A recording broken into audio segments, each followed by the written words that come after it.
Hello there everyone and welcome, it is Niran here, and today it is time for you to bring you yet another episode of Hull City Career Mode here on FIFA 17. Today we've got episode number 12 of the series, and we're going to be going through transfer deadline day today, so that's going to be the end of the transfer window. We've obviously already made one signing in this window so far. That was Jerry Saint-Just, the last episode from Hen and Veen.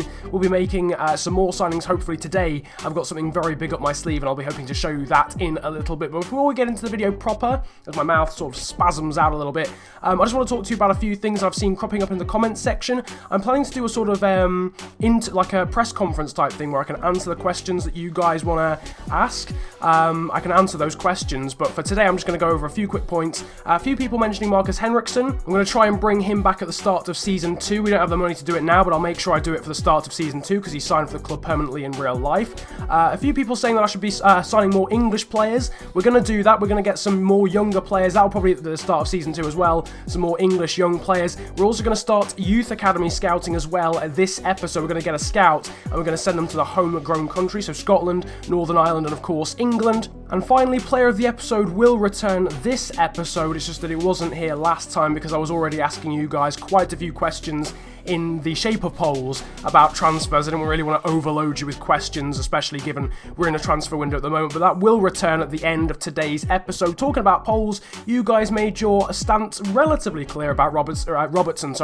It was quite a split opinion, but you guys want me to keep him and try and convince him to stay. It's going to be a risk because if he decides he still wants to leave, he's gone for free at the end of the season. I did put that across last episode. You guys 54% to 46% though still voting for me to try and keep him.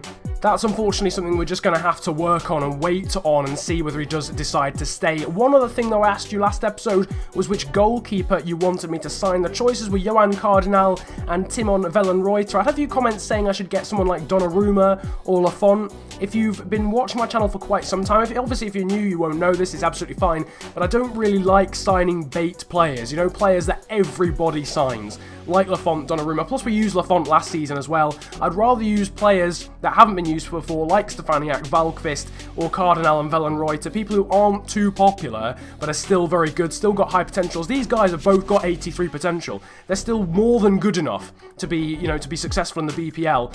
You guys, though, voting for Johan Cardinal of OGC Nice as the player you wanted me to sign. His value was 6.5 million, but we've got him for 4.5, which is an absolute steal. £4.5 million and 20k in wages for a 75 overall goalkeeper who's got potential to grow to 83 is ridiculous. That's ridiculous. He's only 22 years of age. The reason why he was so cheap was because his contract is expiring at the end of the season, but his potential's still decently high for the overall and the age that he is. We've signed him from OGC Nice, and he becomes our second signing of the January transfer window, but straight away we're not going to mull on that. He'll become our new #1 goalkeeper because I made a poll about 4 episodes ago, I think, and you guys decided that we needed a new goalkeeper, so that's why I went ahead and got him and really chased the goalkeeper situation, and David Marshall will have to just cope with being a second goalkeeper for now. We're not going to rest on our laurels though. We're going to go out straight away and make some more deals happen, and we're going to go with the English theme. I did get a few comments saying we should be signing some more homegrown players, and I completely agree. We're going to get a attacking mid in on loan from England, and then we're going to scout some youth academy players from England, Scotland and Northern Ireland as well. So we're going to make sure we have some homegrown players still. Looking at Josh Onomer and Jake Hesketh to basically replace Marcus Henriksen, because at the moment we don't really have a backup attacking midfielder beyond Vincent Kozielo. In the meantime, it's time to get into the first game of today's episode against United at Old Trafford, and it's a debut for Johan Cardinal, the ex-OGC Nice goalkeeper, and there he is, stood in the lovely Hull goalkeeper's kit to make his debut. A bit of a baptism of fire, really, away from home against Manchester United. Here, though, is the rest of the squad. It's pretty much the stock standard one, really. Audrey Barjo at right back, Robertson left back, Livermore and Ndidi in the middle. Stefaniak, though, still keeping his place in the squad because he was very impressive last episode, ahead of Robert Snodgrass for now. Kozielo, though, with the first chance of the game. Great shot, though, from him. Great save from Romero, stretching out there and using one hand to save. First save of his whole career as well for Johan Cardinal in just the 7th minute of the game, denying Morgan Schneidel in there. Decent save from the Frenchman. Into the 11th minute, Marvin Stefaniak with just too much pace, to be quite honest with you, for Antonio Valencia. And Stefaniak is...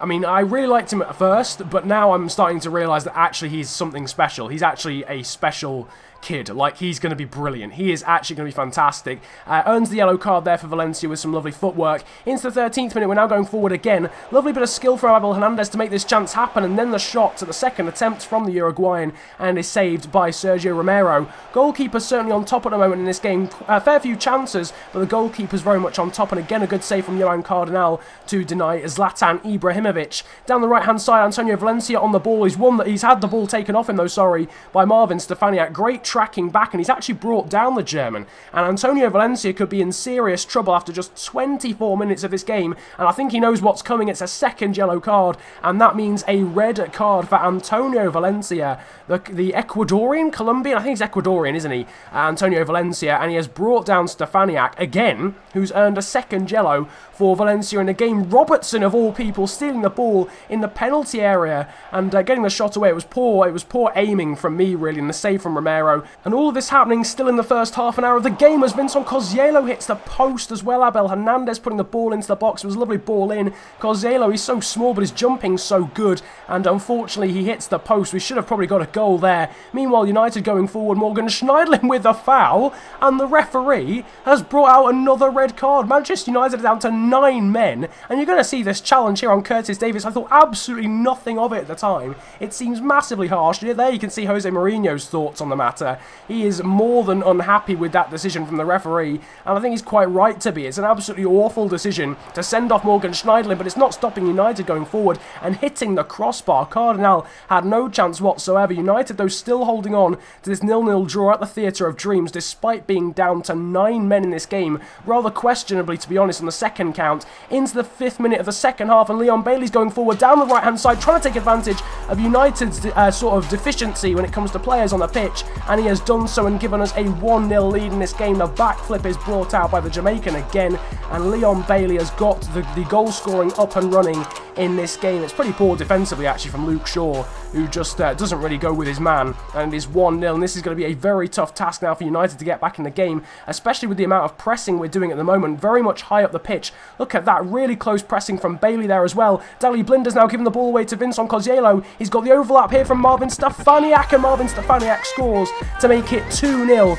on the hour mark, and it is basically now an impossible task. United are 2 goals down, and they're 2 men down here in this game at Old Trafford, and Marvin Stefaniak has scored again. He's certainly got on top of his finishing recently, hasn't he?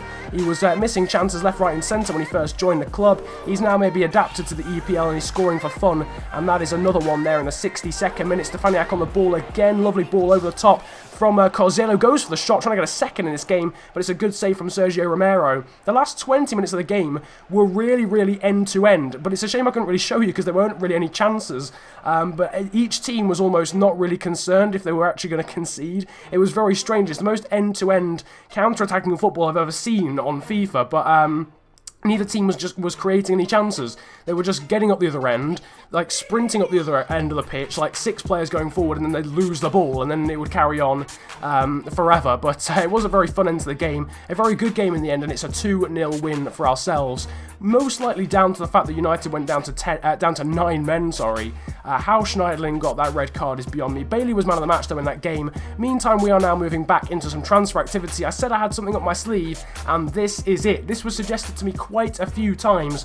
Paul Georges Ntep of Rennes, or Stade Rennais, his contract's expiring at the end of the season. Therefore, we can pick him up for free on a pre-contract agreement, and of course he'll arrive at the start of Season 2. And he decided to accept that pre-contract agreement offer straight off the bat. I don't think we even offered him a role.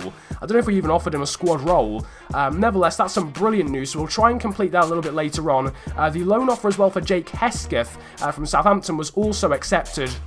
Although Liverpool are in talks to try and sign him as well. Also, Tottenham accepted our loan bid as well for Josh Onuma. We'll have to see now which one we go for. You can see them in the background. What was quite discouraging was the fact that we weren't getting any offers for the players that we were wanting to sell on deadline day. We've now moved on to deadline day. The Manchester United game was actually on deadline day. And you can see the amount of players here we've got for sale. And I've noticed this is a really, really discouraging factor about career mode this year. It is so difficult to actually sell players. The only player we've sold wasn't even up for sale. I didn't even put El Mohammadi on the transfer list. Everyone else there has been for sale since the start of the transfer window, and no one has gone. Thankfully, we've at least got one player off the books. It's Ellis Barkworth, who's going to Morecambe for £240,000. We've not actually made any money, and the board want me to make money, make profit, and I was banking on selling some players this transfer window to do that, and we're not going to be able to. But I'm not going to let the hitches and glitches of FIFA stop me from signing players. So we have decided to agree on a pre-contract agreement signing for Paul, Georges and Tep, who will arrive from French club Stade Rennais at the start of Season 2. 81 overall winger, 24 years of age, and he will really revolutionise the squad when we get him for the start of Season 2. That's definitely probably our biggest signing so far. I'd probably say it's our biggest signing so far. As actually come to my attention, we've done quite a lot of recruitment in France as well, haven't we? We signed Cosciello, Cardinal, and now Tep. Maybe we should make that a bit of a theme for the series. We are doing a bit of recruitment though from England. We're going to be signing Jake Hesketh instead of Josh Onoma, and Hesketh is considerably worse overall wise than Onoma, although I've heard that he plays very well from Flickify, who does a Southampton career mode. If you don't know who he is, if you haven't seen that series, then check it out in the description. But he's obviously used Jake Hesketh in that Southampton career mode, and apparently he plays a lot better than a 64 overall attacking mid, which is why we looked at him in the first place. You can see him here in the background. The reason we went for him instead of Onoma is literally because his wages are cheaper. We're getting him on loan until the end of the season. Actually, no, for 3 months, although basically till the end of the season. Not a 1-year loan. We're not signing him permanently. We don't particularly need him permanently, but I thought it might just be good to plug a gap until we get Henriksen in.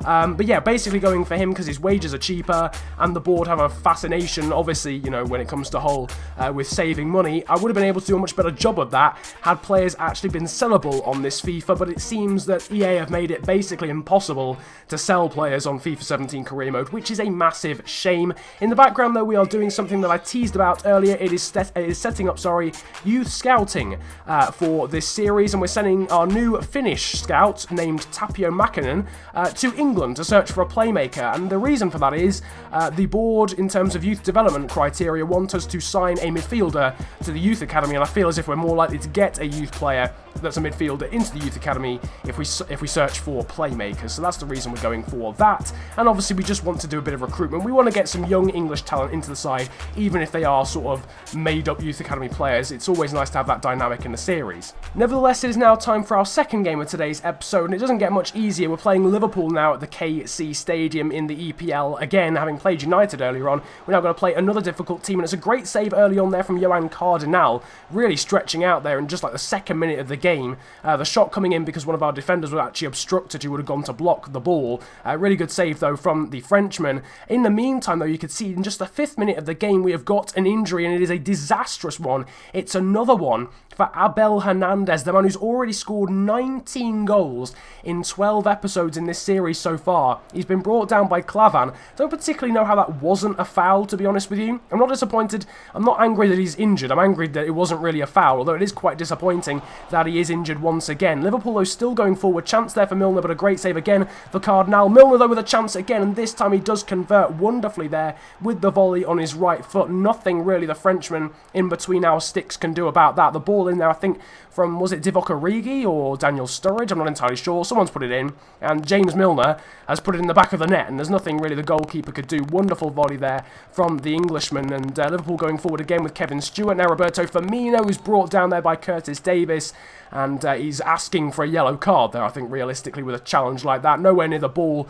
but there was a lot of cover coming in from either side, but the referee has gone for a red card, and again, we've got a ridiculous red card in this episode. This time it's for us. We had Morgan Schneiderlin getting a red card for literally nothing in the United game, and now Curtis Davies has got one as well. Why has he got a red card for that? He literally, positionally, wasn't even the last man. Audrey Barjo and Andrew Robertson were behind him, and Andrew Robertson was there for cover, so why the referee thinks he was the last man is completely beyond me. We're down to 10 men, we're struggling, and now into the second half of the game, we're finally getting getting forward. Robert Snodgrass, though, is brought down in the penalty area, and that will be a penalty. It's Thiago Iori who's given away the penalty, the Portuguese centre-back playing for Liverpool, who's playing in this game alongside Clavan, the Estonian, and that is a stone wall penalty. Snodgrass will pick himself up, he'll dust himself down, and he will take this penalty himself to try and get the equalising goal, and he sends the goalkeeper the wrong way, and that is 1-1 in this game in the 64th minute. It's literally our second chance of the game.